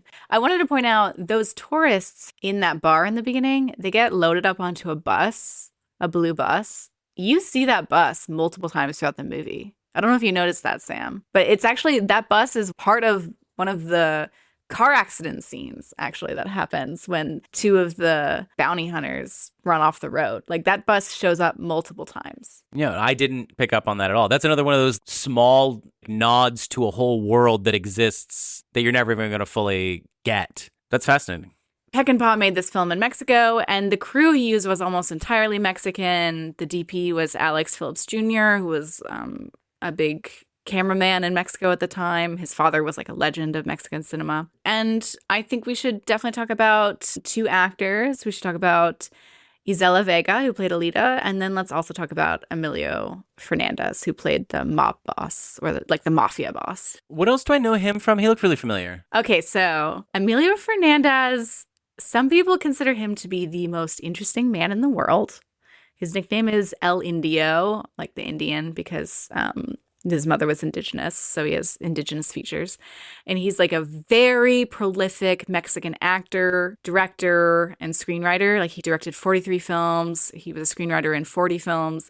He worked with Peckinpah a lot. He was in The Wild Bunch, so maybe you know him from that. But he was in a lot of stuff. I just want to tell you a little bit about his life. There's a reason why people call him the most interesting man in the world. So his dad was a revolutionary general, which is pretty big shoes to fill. And then he himself took part in Mexico's revolution. He went to prison for it, escaped prison, and then lived in exile in the US in the 20s, where he became a stonemason for Hollywood studios, and then eventually made his way into the film world through that and became an extra in some films. And he was eventually granted amnesty in the 30s and went back to Mexico. His film career was encouraged by Adolfo de la Huerta, the Mexican president, who Fernandez was a part of his uprising. De la Huerta said, "Mexico does not want nor need more revolutions, Emilio. You are in the mecca of film, and film is the most effective tool we humans have invented to express ourselves. Learn to make movies, and you return to our homeland with that knowledge. Make our films so you can express your ideas so they reach thousands of people."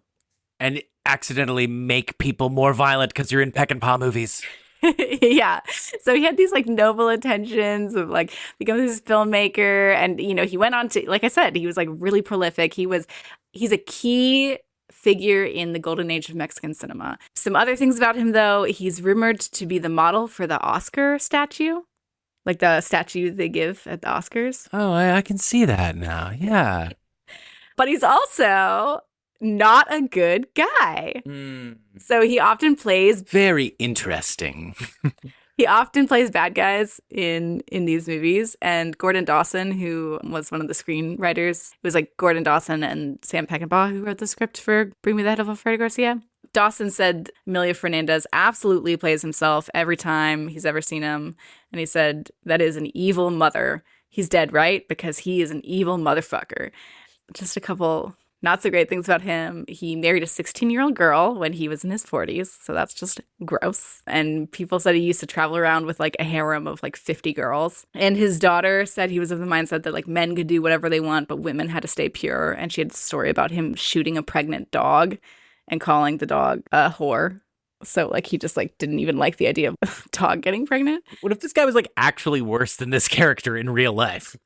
So he also shot a film critic. Some source said it was, one source said it was a producer. One source said it was a film critic. One source said he shot the guy in the testicle. I don't know. Fernandez claimed it was self-defense. Others said it was attempted murder, but he went to jail for a few months for that. But then he got out, and that was 5 years before collaborating with Peckinpah. And so he shot a guy, and then later on, he was imprisoned in the late 70s for killing a farmer while he was scouting locations. And he claimed it was, again, self-defense. But he was found guilty of manslaughter, sentenced to 4 years in jail, but he got out after 6 months. So this dude, he was a murderer. And he married a 16-year-old girl and by all accounts was just a bad dude, despite being such a fucking legend in Mexican cinema. Like, I don't know.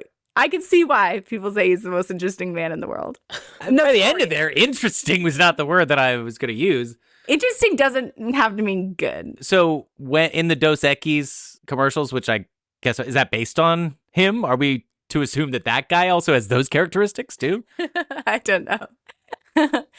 I'm just saying that reading about him was a wild experience. There just kept being more and more shit to uncover.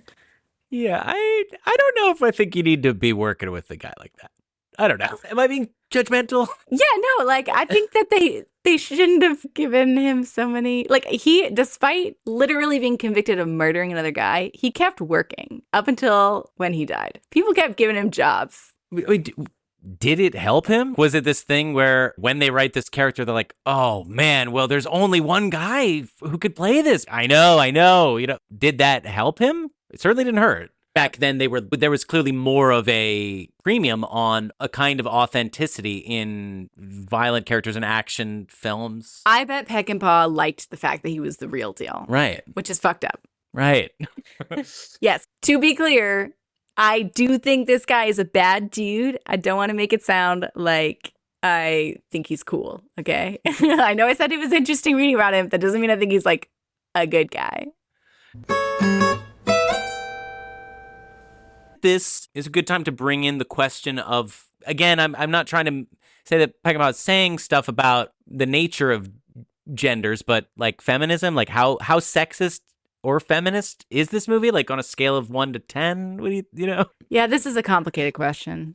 It's undoubtedly the point of the movie. I don't think that's the main point of the movie, but it is something that the movie is exploring. But all of it is, the opening sequence sets up this horrifically abusive, obviously terribly backward, patriarchal father abusing his daughter because she's pregnant. Like, he's clearly shown to be wrong. The whole thing is immoral. You're never for a single point meant to be on the side of the guy who wants the head of the guy who impregnated his daughter, right? He broke his daughter's arm in order to avenge her honor, right? Like, this is set up as an obviously, if not feminist, it's anti-patriarchal. You're right that that's a setup, but as you mentioned, Benny doesn't know like what Alfredo Garcia did during the whole movie. So the majority of the movie is Benny dealing with his own problems of feeling ownership over a woman and jealousy and the same kind of stuff. I mean, look, I don't mean to argue too much against that. Like Sam Peckinpah's biographer, Garner Simmons, he claims that in Bring Me to the Head of Alfredo Garcia, that the women are in control the whole time in ways that you don't realize. The daughter of the mob boss, she is the only one who knows the name of who got her pregnant. And it's not until he literally breaks her arm that she reveals that information. So she's like trying to keep that information to herself, taking a stand against her dad, and she's being defiant. And at the end, when Benny comes in, she's the one who says, kill my dad. Like she's the one making the decision for her dad to die in the end. And the mob boss's wife, she walks in, you kind of see like her nodding in approval. And then you have Alita. She's the only one who has the information about where Alfredo Garcia's body is. And she is keeping that kind of close to her chest so that she's going along with Benny, making sure he doesn't do anything too bad. And she's kind of in control of that. And she also has a more mature perspective in every conversation than he does. He finds out that she spent this week with Alfredo Garcia, and she's like, well, we were saying goodbye. And he's like, say goodbye for a whole week? And she's like, yeah, it took a while. I guess mature is maybe not the right word, but like, so you and I are polyamorous. I don't viscerally feel characters' feelings of jealousy. I am automatically, personally, more aligned with Elita in those scenes. Like, I get the, life is complicated, man. I knew this guy. I had a thing with him. I feel like Peckinpah is presenting that as the more evolved perspective in a way than Benny's sort of childish not getting that. Yeah, I do think Alita is presented as the more wise character for sure. So I do think that's another example of her being in more control because she knows what she really thinks, and she's shown as having the correct perspective on life, I think. Garner Simmons says that throughout the whole film, the women act while the men react. I don't know how much all of that comes through, but when it's pointed out, it is there. Like, I can't deny that it's there. Yeah, don't you dare. I'm not going to say that this film felt like a feminist film to me, but it didn't feel anti-feminist, except, we should talk about the rape scene. Well, yeah, I mean, this is what complicates things. So I just want to say back to the viscerality of the jealousy feelings, which we're going to talk about just right now in the rape scene. I listened to Guy Maddin, the filmmaker, talk about this movie, and it was just so odd to hear him. He clearly had such a formative experience with this movie. He was so tortured by feelings of jealousy in particular relationships when he was young. To him, this movie helped him get over that. I don't know, I guess I found that really fascinating that this movie did that for him of all the movies, but also just that, not to spoil the Cold Stone or whatever, like, part of why this movie is a little distancing for me, and I suspect maybe for you, is just like I'm not triggered emotionally when characters have these feelings of jealousy, when I'm trying to follow their motivations through that. I'm different from you with that. Like, well, there you go. I can relate to that. I deal with jealousy. Just because I'm polyamorous doesn't mean I'm like free of jealousy. I think that I experience it way less than I would in a monogamous relationship, for example. I mean, I don't know if that's true, but polyamory is an exercise in freeing yourself of jealousy, and that's been very fruitful for me. But that doesn't mean that I can't relate to it or that I can't be impacted by seeing characters go through jealousy. Yeah, well, but there is this thing, and this is, again, the rape. This is kind of similar to Straw Dogs, another Peckinpah movie, which is all about this idea sort of stretched out further. And yeah, like, there's a certain kind of avenging. Benny is protective of Alita, but it's more at a certain point that he gets bothered when she gets assaulted because he sees her pretending to enjoy it, to go along with it, to get it over with quick. We need to explain what happens in the scene. All right, so Benny and Alita, they're on their way to Alfredo Garcia's grave, and they're stopped for a picnic because, there's just a lovely little trip, right? Why not stop for a picnic? And while they're there, Chris Christopherson. This guy was in every fucking movie in the goddamn 70s, and he's releasing albums all the time and touring. What the fuck? I think Warren Oates sang backup on one of his albums, actually. And Chris Christopherson wrote a song in tribute to Sam Peckinpah. He's just like had his fingers in so many pies. He's kind of like a Jack Nicholson type that he just like really involved himself in the new Hollywood scene. He sort of got famous as an actor and a songwriter around the same time. The last movie was his first movie as an actor, and that was the first appearance of me and Bobby McGee in the same moment. He kind of had both of these things pop at once. And we say the last movie, we're talking about a movie called The Last Movie, which we have an episode on, in case you got confused by that. So, okay, in this scene, Benny and Alita, again, they're having a picnic. Chris Christopherson and some other dude, Donnie Fritz, they ride in on bikes, interrupt the picnic. They're very hippie-coded. Oh, yeah, that's a good point. Christopherson has a jean jacket on with a yin-yang. They ride in, interrupt the picnic, and it's clear, like, they want to rape Alita. I mean, I have to say there's this amazing line in the film where Benny kind of makes it seem like he's maybe going to try and stop this from happening. And Alita, who is a sex worker or maybe was a sex worker in the past, it's not entirely clear. She stops Benny from trying to risk himself to stop the rape. And she says, "I've been here before and you don't know the way."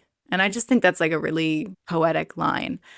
And Peckinpah had himself been here before as well, with Straw Dogs, in which the same scenario essentially plays out. a man's ineffectualness. He's faced with this. Then she, in order to get through it, begins to feign enjoyment with Chris Christopherson, and this is what inflames Benny enough to then kill them. Okay, to be clear, no rape actually happens. Chris Christopherson leads Alita away, and then you think he's about to rape her, but then he kind of walks away and seems maybe, I don't know, embarrassed, or maybe he's not able to perform or whatever. I don't know. It's a confusing scene. Part of that is because it was improvised, and I think maybe they should have workshopped it a bit more, because I don't think it was really clear what was going on.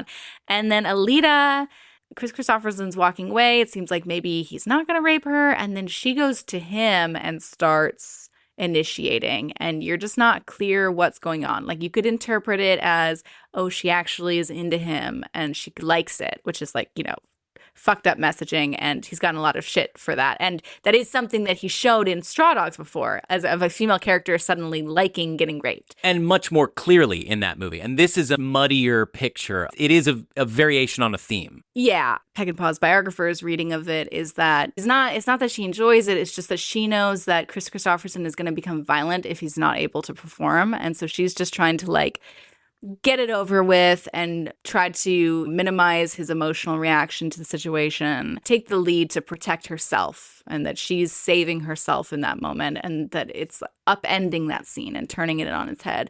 And, I don't know. It's just not clear the way it's played out, and I'm not gonna take some strong opinion on it one way or the other, except that I think that it's annoying to have rape scenes in your movies all the time, and I think it's a gratuitous, lazy plot point. So I don't like the fact that there's a rape scene to begin with, even though the rape doesn't actually happen. Yeah, I don't really care for the scene, but I really do think that something is a little bit missing if you haven't seen Straw Dogs, because I do think that this is trying to make a new statement on something that he felt was misunderstood by some people, or perhaps he's trying to make a new statement about a similar subject matter so as to not have that be the one time where he shows this. The improvisational aspect does make it muted in a way where this is clearly supposed to be a very important scene, but it doesn't really play like that. But then, of course, that is how a lot of the movie is. As I said, this is at the end of Peckinpah's run of these movies, and he's a little bit burnt out. He's being self-reflexive and self-critical and going back over material that he's done. Even the Peckinpah touches with the slow-motion deaths,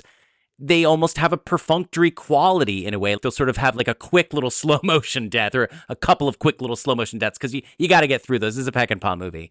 And there's something in the rape scene to me that has that deliberately tossed off quality, because he's like, yeah, just another one of these again. And then I also think in Straw Dogs, it seemed like the way that whole movie is set up is to justify Dustin Hoffman violently avenging this rape on his wife. I think a little bit that it's less clear that Benny's doing the right thing by killing these guys, or doing the appropriate thing. Because what happens is that Benny interrupts and murders both the bikers. And yes, it is not clear. Alita did not seem to need saving in that moment, regardless of what exactly was going on there. She was in control of the situation. I mean, I don't know. I'm hesitant to say that. She was worried about getting raped and stuff. But you get the sense that, like Sam said, Benny killed the two bikers, not because he was trying to save Alita, but because he was feeling inadequate and was doing it for his own feelings of jealousy. So then I do think it can serve as a commentary on Peckinpah and his previous work. I think that's a good point. So that scene is a big Alita scene. How do you feel about Isela Vega, the actress who played Alita?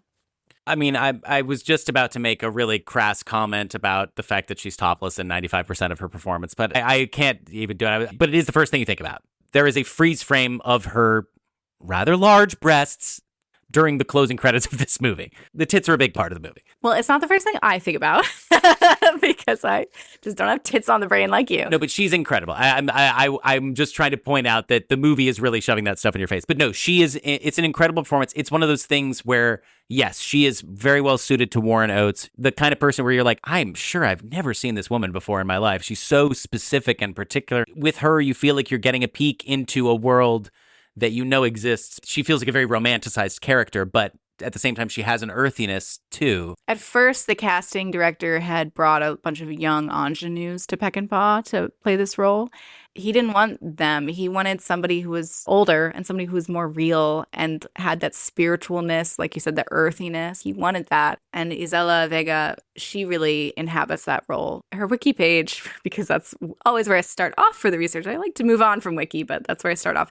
Her wiki page is tiny, despite the fact that she's been involved in about 150 movies, which just shows you how US-centric our Wikipedia page is in terms of filmmakers. She was an actress, singer, songwriter, filmmaker, and she was a sex symbol in the late 60s in Mexico, but then also in the US. She was the first Latina to pose nude for Playboy in 1974. These are really unusual breasts. I just have to say, worthy of the art direction that the movie puts on it. Before filming her scenes where she's topless, she pulled all the crew aside and said, okay, look, here they all are. Takes her shirt off and she's like, take a good long look, stare as long as you want, but I don't want to worry about all of you staring when I have to do my work. And I think that's pretty goddamn cool of her to like just do that. I don't know. It makes sense. Like, you don't want to be distracted by all that. I think she was like proud of her sexuality in a time when she was given a lot of criticism for it, but she was willing to be brave and just say like, no, this is who I am. And again, this is a really romantic movie.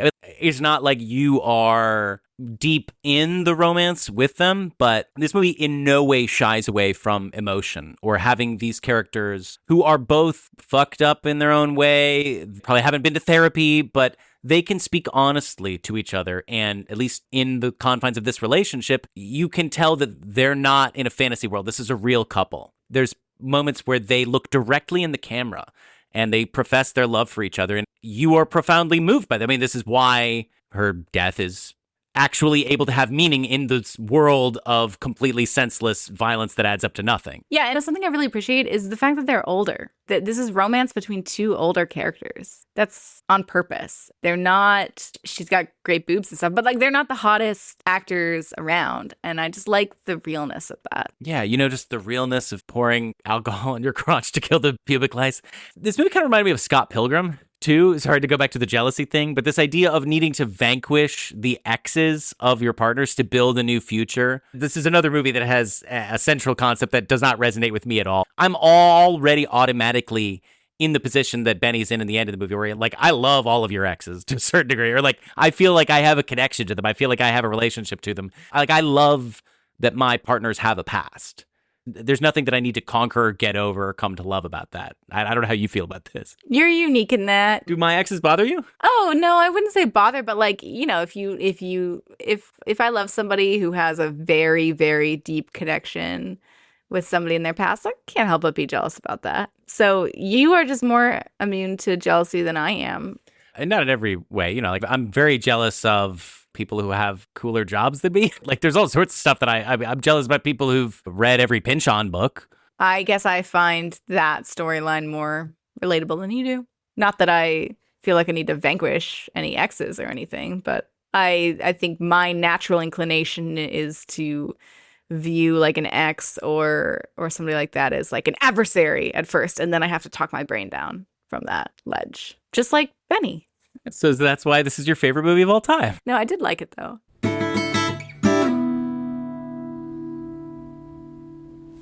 Just a few more people involved in the movie I want to briefly touch on.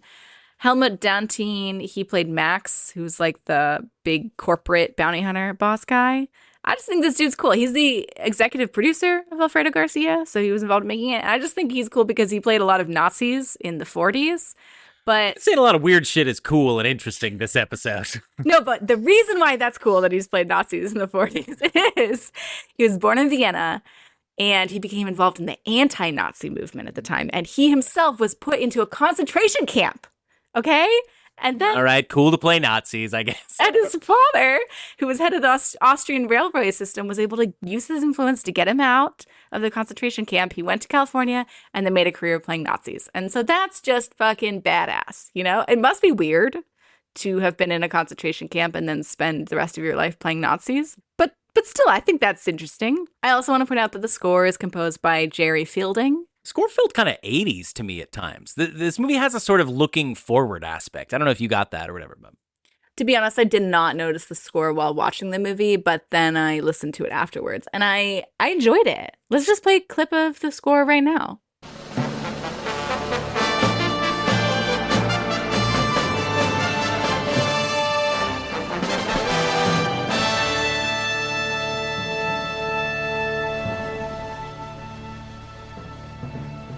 Like, that's pretty good. That's a pretty good score.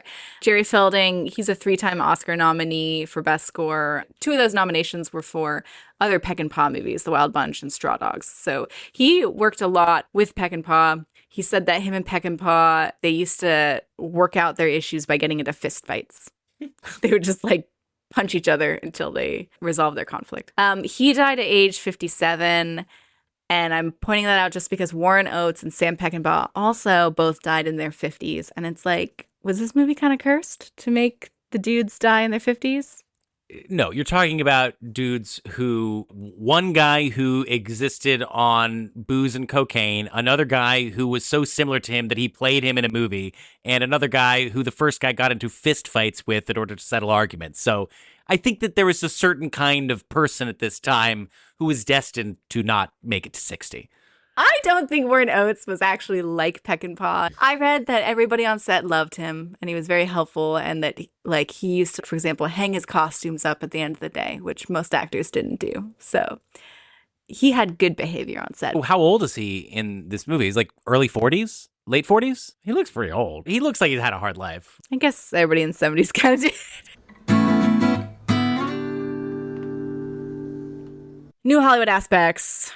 I mean, this is a very new Hollywood film. I almost don't even know what to say because it's just every single thing that we've talked about in the podcast basically relates to the major changes that were happening in Hollywood.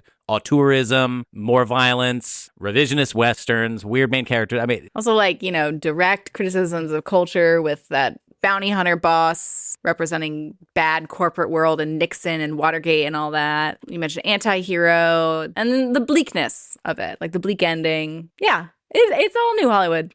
All of it. Benny sort of like the ultimate sleazebag. Think the Duke character in Fear and Loathing in Las Vegas, like the Hunter. He's like Hunter S. Thompson-esque. This main character wears sunglasses in almost every scene except for the one in which he's buried underground and has to have dirt in his mouth. He is so separated and slickly passive. It's all of these different unusual characteristics for a lead character, played by a guy who's just fundamentally not a lead, too. That makes it extra compelling in a way. It's almost like a one of one. Like, I just don't know how many movies like this with this kind of structure and character. I don't know how often you could make this really work, like with this weird of a lead performance. For a lot of people, it didn't work at the time. It was a critical and commercial failure, but it has since then gained a bit of a cult status. It was famously alongside the previously mentioned The Last Movie, the Dennis Hopper movie that we've had an episode on recently. They were both listed in this book, which came out in the late 70s, of the quote-unquote 50 worst movies ever made. And like obviously this is a crazy movie to put on a list like that. There were fewer movies back then, but there had to have been actually worse movies than this. It must have been a combination of a movie that has a really famous title that's very sticky, but that obviously was not a big hit or not very popular. What about this movie seems like a bad movie to you? Well, it did get legitimate criticism for sloppy editing. There were scenes that didn't match up. Peckinpah didn't like doing multiple takes. He was more of a fan of just having multiple cameras going at once. And so the editing was a little on the sloppy side. I personally did not notice that. I don't notice that kind of thing, but multiple different people had pointed that out. But you can criticize it for that, I guess. It was just also not what people were used to. And I think anytime there's something weird, a lot of time people just, their first reaction is like, no, thank you. That's definitely true. And it's like the thing with the Warren Oates. So people have recently been talking about that new movie, The Amateur, which is about Remy Malek is this pencil pusher in the CIA whose wife gets killed, and he goes on a killing spree where he's this nerd who is not a CIA operative type, goes and systematically hunts down terrorists using his smarts and whatever, right? And a lot of people are criticizing this as they're just like, Remy Malek is fundamentally not a leading man enough to carry this premise, which is part of the point of the movie, that he's an unusual action hero, but that he's so not compelling enough that this movie, which should be basic programmer, it lacks a reason that you're compelled to watch it, right? And you could think when you're watching this movie, okay, I'm ready to watch a star-making performance from Warren Oates, and it's just so not that. You could perceive it as, oh, well, that failed to turn Warren Oates into a movie star, but that was so clearly not the point. This is a non-movie star lead character, and I could see people being weirded out by that. Yeah. And also there's just like there's a head in a bag half the movie. And there's flies and it's gross. So, there's a really I want you to bring it to him. There's a really cool shot where Benny takes the bag with the head and he just tosses it in his car, and the camera perspective is from inside the car, and the head's just coming right at you, like in a bag. But it's just like it's a really good shot. Like it's there are some visually very cool things in the movie. The action with the slow-mo stuff, that's like Peckinpah's thing, and it's cool. Okay? It's cool. It gives the deaths this feeling of, it's slowing it down to show the person actually getting hit, but it also gives this ghost-like quality where it's like, yeah, now that person might as well have never even been there at all. And I really love the graveyard scene. You had mentioned it really takes on a gothic horror look, and I definitely felt that. I wrote that down while we were watching it. I wrote down gothic horror. People have said Bring Me the Head of Alfredo Garcia is inspired by Los Olvidados, which is a movie by Luis Buñuel. And I watched that last night because I've never seen it, but Buñuel is one of my favorite directors, so I thought that would be a perfect excuse to watch that movie. I totally see the similarities, like struggling with the existential question of morality, but also that movie has these very specific scenes that take on a gothic horror visual look, whereas the rest of the movie isn't necessarily of that style. And Alfredo Garcia, this movie is like that too, where that gothic horror graveyard scene doesn't match the visual imagery of the rest of the movie, but it's a cool effect. We should also say another movie that definitely inspired Bring Me the Head of Alfredo Garcia is The Treasure of Sierra Madre. It's one of Peckinpah's favorite films, and it inspired it so much that there's a character named after a character in Sierra Madre. Or maybe he's making a reference to Treasure of the Sierra Madre in that moment and giving a fake name that is... He says, my name is Fred C. Dobbs, who... Like, it's this weird moment where it's like a close-up on Gig Young, and it's like, what's your name? He goes, Fred C. Dobbs. And we're both like, who's that? That doesn't mean anything to us, and probably doesn't mean anything to most members of the audience, even in the 70s. But that is Humphrey Bogart's character in Treasure of the Sierra Madre. So that could be him making a movie reference, that Gig Young. That's true. But there are other references to Treasure of the Sierra Madre. The whole movie is kind of a riff on that. Yeah, like the head is the treasure, and he's in a treasure hunt. This idea of a movie where a guy brings a head or a series of heads around, they tried it again with 8 heads in a duffel bag, and it just never works. Audiences never want to see like a head-based movies in which severed heads are transported by people. No, it's gross. But, somebody pointed out that it's a common thing in Westerns to have somebody bring a dead body back somewhere. That's true. And I don't even like it if the body's intact. Like, my parents made me watch Lonesome Dove. I mean, they probably didn't make me. I'm sorry. Sometimes I say things and my mom's like, hey, why'd you say that about me? Like, I think I said once that my mom spanked me one time, and she called me. She's like, I never spanked you. I never would do that. And so maybe it was just my imagination. Anyways, I watched Lonesome Dove when I was young. There was a long section, maybe the whole Lonesome Dove series. I don't even remember.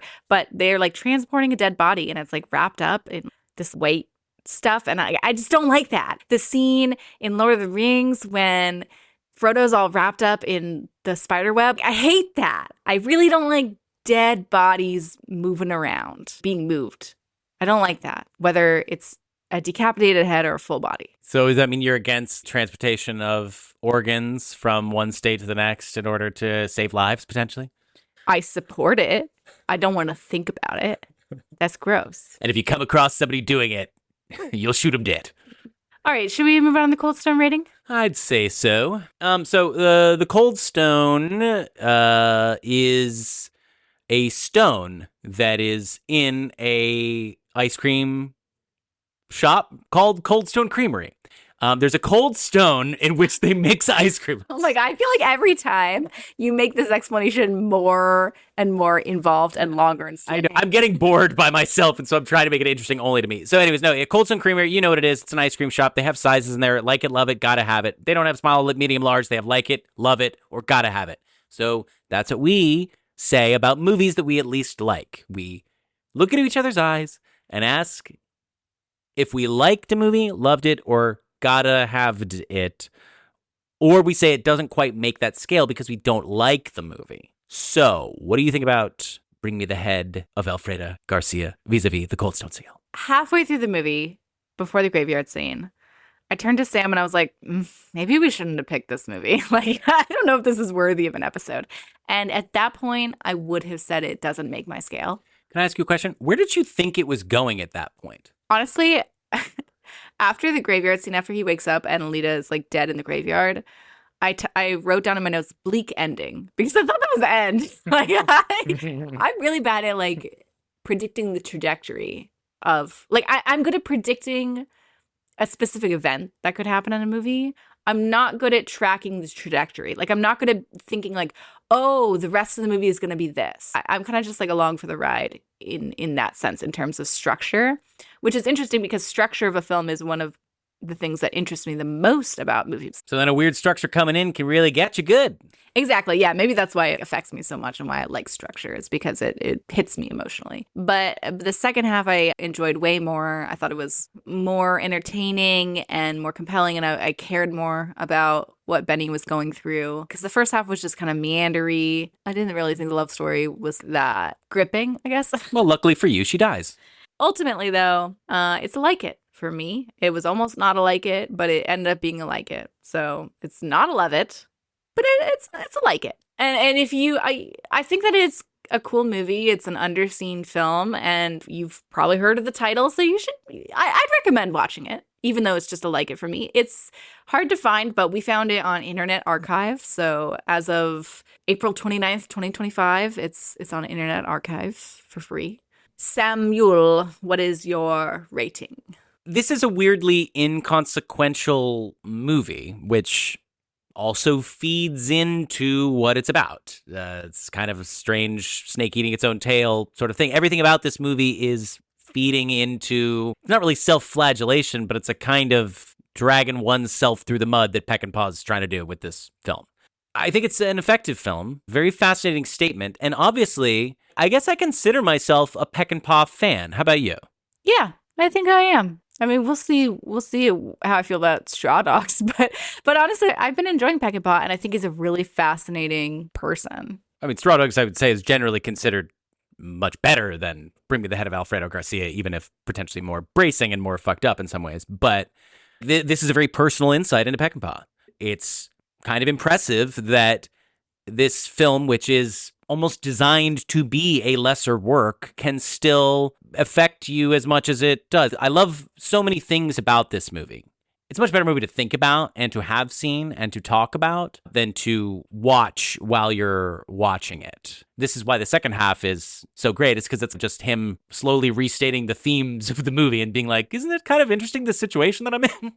All right, so it's a like it from both of us. I do. This was making me think, like, I do wish if I could be a director, aspiring to have a nickname would be the ultimate thing. I don't even need an honorary Oscar or like to win an Oscar or something. But if you could achieve director who has a nickname status, you would be in a club of two.